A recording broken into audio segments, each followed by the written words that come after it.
When we treat our trig functions as circular functions, again, we're thinking of our inputs as being real numbers. When we're doing this, we're always going to think of our angles being measured in radians. When we think of circular functions, we're no longer thinking in degrees for our angle measures. We're always thinking of our input values being in radians. So when we're doing this on the calculator, you have to use radian mode. So let's think about using the unit circle to find these three values. The angle that we're interested in here is 3 pi over 2. So if we go back to our unit circle and we identify where 3 pi over 2 would be, that is this angle down here. If we're on the unit circle, this angle is going to go through the point 0, -1. This is the x value and this is the y value of our point, so that's going to give us the cosine and the sine. The sine of 3 pi over 2 is going to equal -1. The cosine is going to equal 0. And the tangent of 3 pi over 2 is the y over the x. That means we're trying to divide by 0, so that's undefined. If you have an angle that turns out to be a quadrantal angle, it's really pretty easy to just think about where that would be on the unit circle. Those quadrantal angles give us those 4 points. Now if you have some other types of angles, these ones are all in the first quadrant, and those are all of those special angles. So if we think about pi over 4, what we want to think about is where that is on our unit circle. And if you have to go back to degrees for this, that's fine, since we did a lot with degrees. So pi over 4 is the same as 45 degrees. And remember our trick for the cosine and the sine. The cosine of 45 degrees was the square root of 2 over 2. And the sine of 45 degrees is also the square root of 2 over 2. What that means is if we drew our unit circle over here and made our angle pi over 4, then the point that this intercepts on the unit circle is the square root of 2 over 2, the square root of 2 over 2. If we just want the cosine of pi over 4, that would just equal the square root of 2 over 2. If we're trying to find the sine of pi over 6, we want to think about where pi over 6 is on this circle. The point for pi over 6, where it intersects the unit circle, is square root of 3 over 2, 1/2. If we're looking for the sine of pi over 6, that's just the y value of this point, which would be 1/2. And then last of all, if we're trying to find the tangent of pi over 3, if we can locate that point on the unit circle where it intersects pi over 3, that point is 1/2 and the square root of 3 over 2. The tangent is the y over the x. That's going to be the square root of 3 over 2 over 1/2. We can simplify that down to the square root of 3. Now when we talked about angles in degree measure, we talked about reference angles in the 4 quadrants. So let's talk about this in terms of radian measure instead of degree measure. Let's start with quadrant 1. In this quadrant, if we have an angle in this quadrant, then it's actually equal to its reference angle. So that one's easy. In the second quadrant, remember to do that, we went all the way over here and then we backed it up by this angle. In terms of radians, this angle is pi.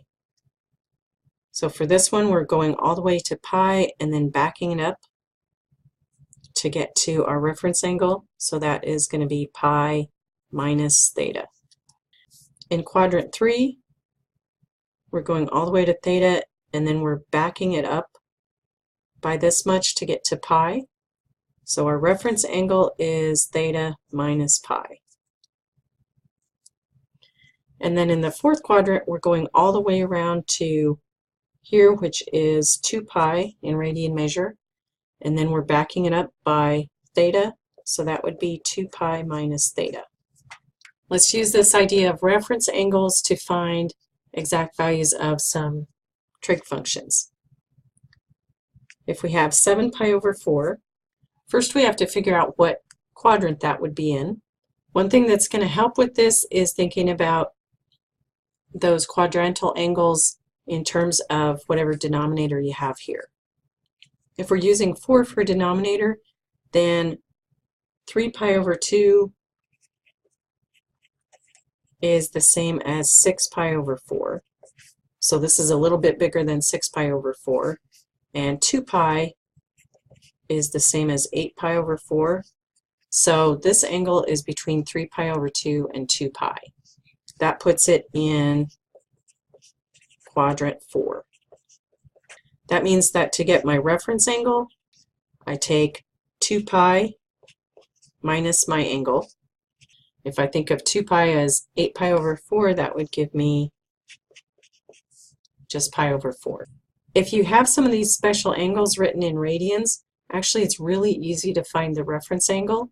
It's just going to be the smallest positive angle that has the same denominator. So really, without even doing this, I could have said that my reference angle was going to be pi over 4. It's just going to be pi over whatever this denominator is. So that's kind of a shortcut to finding the reference angles. If I actually want to find the cosine of 7 pi over 4, then I can find the cosine of this angle and then figure out whether it's going to be positive or negative. The cosine of pi over 4 is the square root of 2 over 2. If I'm in the fourth quadrant, that means cosine is positive. That means that the cosine of 7 pi over 4 is also just the square root of 2 over 2. Let's do the same thing for the sine of 11 pi over 6. We can start by figuring out what quadrant this is in. If we think of our quadrantal angles with denominator of 6, then 3 pi over 2 would be the same as 9 pi over 6.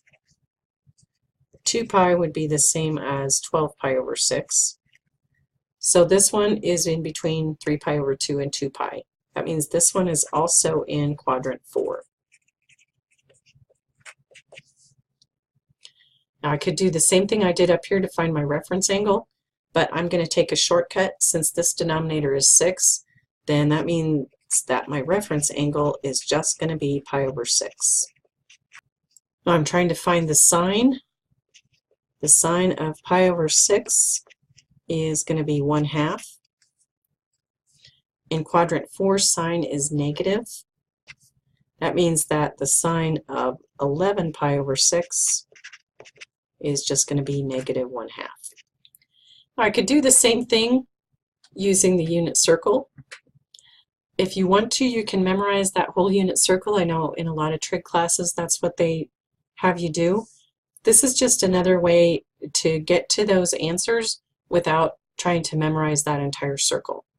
Let's do a few examples where we're finding approximate function values. This is just using a calculator. So this is the place that you have to make sure that your calculator's in radian mode.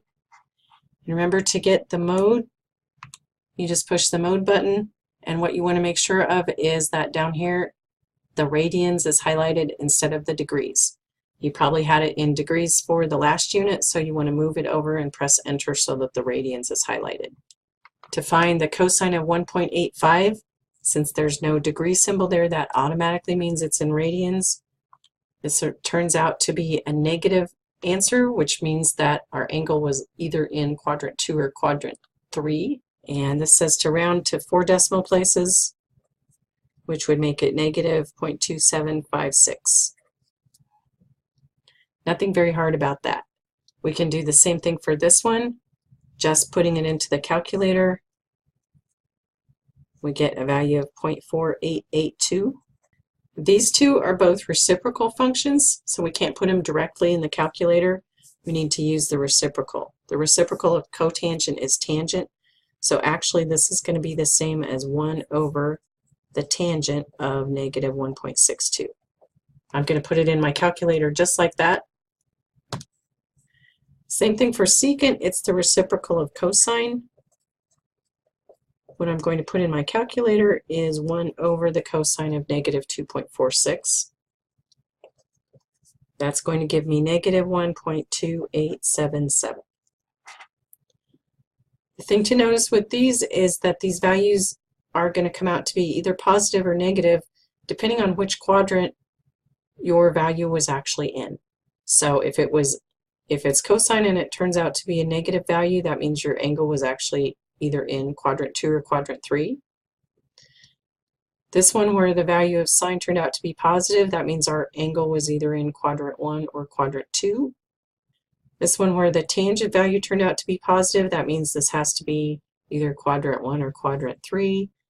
This one where the cosine turned out to be negative, that means it was either quadrant 2 or quadrant 3. And if you wanted to know where these values were, we did a table in an earlier section where we looked at approximate values for those quadrantal angles. So you could look at this value with those approximations and see exactly which quadrant it would be in. Now the last thing that we can do with this is go backwards. So if we have a value for a trig function, we can go back and find the angle that would correspond to that value. So here is where we're going to be using our inverse trig function keys. So we're going to use inverse sine, inverse cosine, and the inverse tangent keys, which means that we're doing secant and sine, or secant and cosine, or secant and tangent on the calculator. Let's look at this one. What it's saying for the interval that they want the angle to be in, it's between 0 and pi over 2. That means this is in the first quadrant. To get the angle out of this, what we're going to do is use the inverse cosine on each side of the equation, just like we did in the last unit. On this side, the inverse cosine and the cosine cancel each other out, so we just get m, and then this we can put in the calculator. Again, for this, you have to make sure your calculator's in radian mode if you want to get the right answer, because this interval showed the angle in radian measure. If we do this on the calculator, that is going to give us approximately 0.25. Now for this one, it's asking for an exact value, and this one also is in a different quadrant. If we think about where this is, pi is the same as 180 degrees, 3 pi over 2 is the same as 270 degrees, so this would actually be in the third quadrant. That means that we need to start by finding the reference angle, and then we'll go back and find the third quadrant angle that corresponds to it. So let's think about where our tangent would be 1 in the first quadrant. Well, that would be, if we were thinking in degrees, that would be 45 degrees, or in radians, that would be pi over 4.